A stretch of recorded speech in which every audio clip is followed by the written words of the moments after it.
Hello and welcome to Plan Astronaut. Today we're going to be talking about some of my own educational background using a metaphor that I refer to as touchstones. Now, a touchstone historically is a little black stone that was used to assay the value of precious metals like gold and silver. And they would use these stones as a reference, so basically scratching soft metals on the surface of the touchstone to compare their relative value. In today's world, we also consider touchstones to be things that we use as standards of comparison. So in poetry, you might use a single verse as the touchstone of the piece to compare the relative value of the rest of it. But I have here a collection of some personal items that have represented touchstones in my life that I use to compare the relative success as I've progressed through life.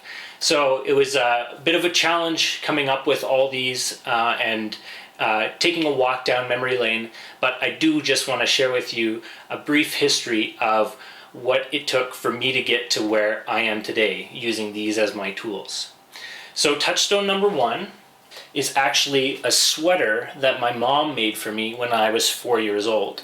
And it was a blue sweater, and she used this kind of colored gel to go ahead and create a rocket ship with my name on it, blasting off past the moon. And what's really great about this touchstone is that I still have it.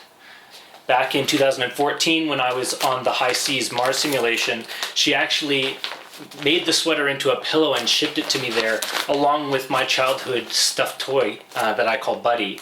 And I vacuum packed them since high seas, but I do want to show this to you. So this will be the first time since high seas that I will be taking this out of its package. So it might be a little bit wrinkled. Oh yeah, that seal's still good. Don't want to cut my sweater. That would be a shame. All right.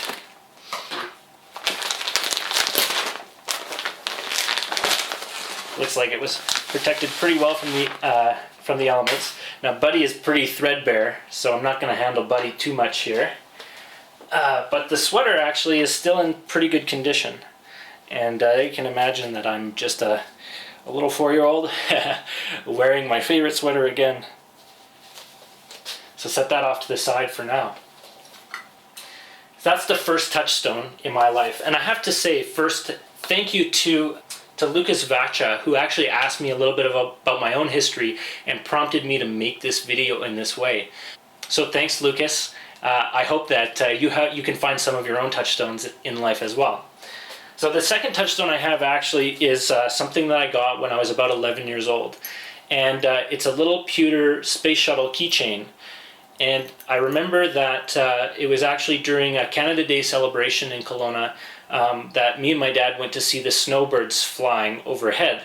And there was this little souvenir shop that was set up for the flight demonstration, and there were pewter snowbirds and a whole bunch of other aircraft. But what caught my attention was the space shuttle, and at the time I was in Air Cadet, so my dad really kind of prompted me, why don't you get one of these snowbird models? It's a good life goal to become a jet fighter. And I'd already set my sights on becoming an astronaut, so I insisted that we buy this space shuttle keychain instead. And I've used it for years now to hold the key to the University of Alberta's observatory, where I worked as a teaching assistant during my graduate studies and as a volunteer when I was an undergraduate. So you can thank Dr. Sharon Morsink at the University of Alberta for contributing to this touchstone and making some significant meaning in my graduate studies as well. So that's my second touchstone. Now, my third touchstone is a little robot that I built when I was 13. And it was from a kit from a company called Solarbotics. And this is the SciMet kit. So this is actually really interesting. It has a solar panel and some capacitors that charge up using what's called a flashing light-emitting diode engine. So as the capacitors charge up, the voltage in the capacitors goes up, and eventually the current through the flashing LED is enough to dump all the power through the capacitors into the motor. So this little guy in bright sunlight will scoot around, and it's a little worse for wear because it's been in most of my toolboxes since then. So there's the third touchstone, my SciMet robot. So that was in high school, and I worked really hard in high school to do a bunch of science stuff. So really hard in initially grade 9 science, and working my way up through grade 10, 11, and 12. I went into the advanced placement stream for physics, chemistry, and biology, along with calculus and some other subjects. But I was actually awarded the 2004 Science Achievement Award for top student in British Columbia. So that is my 4th touchstone, which is a little medal that I earned as a grade 12 student in Kelowna. And after that, I went to university at the University of Alberta. So my parents actually sent me off with 2 other touchstones. So they just gave me this little shiny rock that says Dream, and this Native American stylized coin that says Vision on the back. So these 2 I've kept close to me throughout my education, just as motivation that I am striving for something specific here, and it's my dreams and my vision that are going to get me there. And while I was doing my undergraduate, I also recognized that getting some other skills outside of education was important. So I did a bunch of scuba diving training with Carrie and Matthew Atkins and all the folks at Ocean Sports. So I actually have a couple of other touchstones. This is one of the underwater lasers that I developed that lets you basically just point things out to other divers in the area around you. But the other touchstone I have is from Carrie, who basically made this, or sent me this reef fish booklet while I was on the High Seas Mars simulation, as a way of reminding me that it's not just all fun and games when you're in space, that you have to also think about things that are underwater as well. So that was a big part of my undergraduate and graduate experience, was doing that scuba diving training with Carrie and Matthew.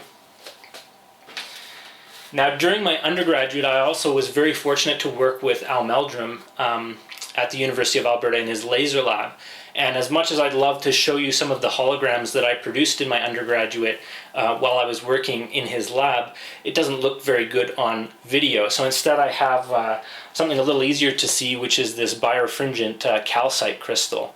And this is basically representative of the work that I did in my undergraduate, primarily in optics and particle physics, and with a little bit of astronomy and space physics thrown in for good measure. But my real focus during my undergraduate was getting hands-on experience and doing experimental physics. So I actually have a couple of other touchstones that are important to me, and these come from the thin film lab, where I made some really interesting quantum dots and nanocrystalline solids. And these are just gauges from some of the old instruments in the physics building that Don Mullen said it was okay for me to take home. And every time I look at these, I remember that the vast majority of my graduate studies was spent working on experimental equipment. So, you know, fixing up old lasers, getting measurement equipment working and stuff like that. I also did my machine shop training with Don Mullen. So here is a more modern version of the test piece that we originally did, but a bunch of the technicians at the University of Alberta were instrumental in teaching me how to actually use standard machine shop tools. And so there's a component of aluminum, plexiglass, brass, and some other stamped stuff on here. So that was a really great experience, teaching me how to use machine shop tools. And I was really lucky with my my graduate supervisor while I was working on my PhD, Al Meldrum, because I had the opportunity to do the Hawaii space exploration analog and simulation. So when I say high seas, that's what I mean. It was a 120-day Mars simulation where we lived out on the slopes of Mauna Loa in Hawaii. And my touchstones from that program were the mission patch, which I actually co-designed with Ron Williams, one of the other crew members on the mission, and this challenge coin from the United States Air Force that Commander Casey Stedman gave to me at the midpoint in the mission to celebrate our success so far. So these two things really represent those 4 months of my life where I got to experience what it was like to be an astronaut living on the surface of Mars. After that, I did finally graduate with my PhD, and obviously I have a PhD thesis entitled Freestanding Silicon Quantum Dot Photoluminescence, which is basically my work determining how the surface of the silicon quantum dots changed their properties. But the touchstone that I have for completing my PhD is actually the champagne cork that we popped in order to celebrate a successful defense. So that's a great touchstone, just a very simple champagne cork. So after that, I started working with the University of Alberta setting up a science hardware hackerspace, which is essentially a student-driven 3D printed lab, or 3D printing lab, where students can basically create whatever they need to make scientific instruments or fulfill homework project requirements. So my favorite touchstone from that era is a name tag that I still wear today that's actually 3D printed. So it's a 3-color print. The base layer is white, the next series of layers is red, and the final layer is black. So that's a great touchstone for me to keep. And while I was working at the Science Hardware Hackerspace, I also had the good fortune of doing a bunch of other space-related training. So one of my favorites was last October, in October of 2015, I went and did what's called Project Possum with Jason Raymuller. And the idea behind Project Possum is to teach citizen scientists how noctilucent clouds form and how we might study them using suborbital craft like the X-Core Lynx or Blue Origin, these commercial spacecraft that are now being developed and will eventually have commercial crews flying on it. So what was really fun about that experience was we got to do aerobatic flight. And we got to learn about all the different G-forces that you undergo during the launch and re-entry of a vehicle like that, and how you'd go about conducting science during a flight. But my very favorite part of that was the work that we did with Final Frontier Design, which is a spacesuit company that's building one of the world's first commercial spacesuits. And they had us fly on the National Research Council's Falcon 20 in microgravity flights. So really fun stuff where we got to, for the first time in my life, experience prolonged periods of microgravity. And that was a really fun experience that I had. After that, I volunteered for a University of Texas medical branch study at the NASCAR centrifuge. And so this is essentially where I got spun up to 6 Gs on different, again, commercial spaceflight profiles, where we basically got to feel the launch forces behind some of the vehicles that commercial spaceflight will use. So again, another cool little touchstone that I have from that experience. And most recently, I completed a course at Survival Systems USA, which was basically an offshoot of Project Possum called the Spacecraft Egress and Rescue Operations course, where we got to simulate what it'd be like to land a craft in the ocean and have to deal with emergencies relating to the craft leaking or sinking. So being able to escape, for example, from a vehicle body. In this case, we used a simulated helicopter body to stand in place of something like the Orion capsule or the Apollo space capsule that actually did land in the ocean and did have some incidents where the astronauts were in danger of perishing because it sank. So that is the majority of the touchstones that kind of highlight some of the critical factors in my career so far. I do also keep what I call a little warm fuzzy box. And in this box are all the thank you cards from all the different people that I've taught or done presentations with. And I just selected a couple and put them on the top here that are particularly nice. I have a letter from the University of Alberta's Faculté Saint-Jean where I taught the PhysQ 130 Ondes Optiques et Son, Waves, Optics, and Sound course. And this is my performance evaluation with some very kind things written by the students.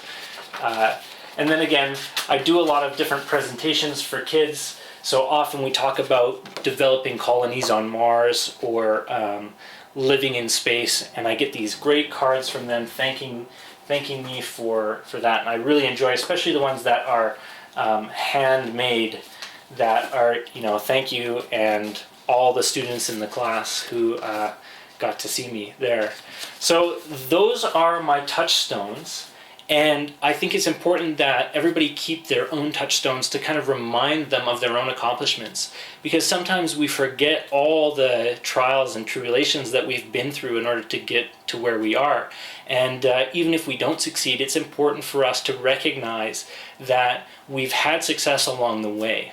So I invite you now to find some of your own touchstones and send them to me. If you have some touchstones of your own that you want to share the story behind it, I'd love to hear what you have to say.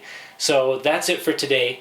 Thank you so much for following along with Planet Astronaut. Again, if you have the opportunity, like, share, retweet, and whatever other social buzzwords you can think of, this video and all the rest. I really appreciate it. So thank you very much, and we'll talk to you again soon.